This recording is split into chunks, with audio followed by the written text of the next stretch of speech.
Яркая балерина, ученый, энтузиаст северного танца Мария Жарницкая приехала в Якутск в самый разгар войны, чтобы поддержать тыловиков и подарить им искусство балета.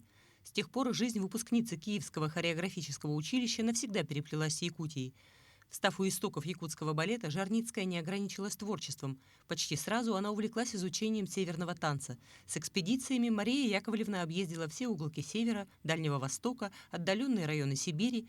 Она кропотливо собирала материалы об исчезающих танцах северных народов, чтобы доказать всему миру: северный танец – это действительно культурное явление. Это здорово, когда вот такой человек занимается, уточняет и подтверждает о том, что действительно у этого народа есть такие танцы. Такая работа, чтобы собирать материалы по крупицам.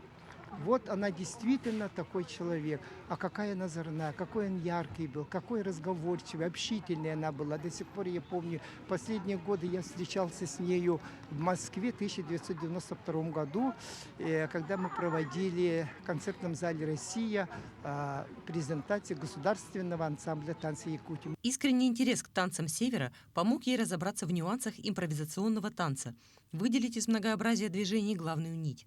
Жарницкая освоила уникальный метод записи танца — кинетографию. Снимала видеоматериалы, которые до сих пор используют современные историки танца, и очень ценила тех, с кем ей приходилось работать. Я очень рада, что у вас есть хороший балетмейстер.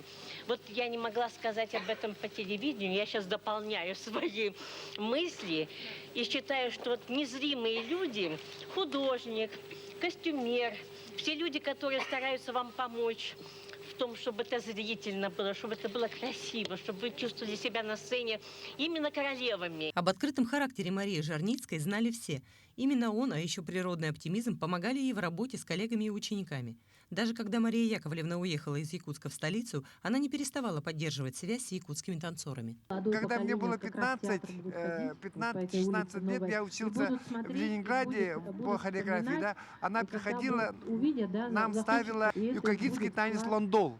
Это был такой экзотический фольклор, экзотика, фольклорный танец. Она была очень человечной. Она меня приглашала домой, угощала пирожками вот студента, да, якутского студента, с которым приехал в Москве учиться из Якутии. Она была очень доброжелательная. Она всегда говорила: танцы у якутов, у северного народа есть. Мария Жарницкая опубликовала сотни научных статей, которыми до сих пор пользуются исследователи традиционной культуры во всем мире.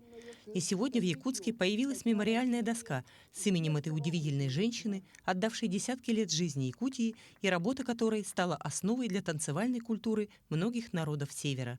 Анна Пшенникова, Джулустан Иннокентьев, Якутск.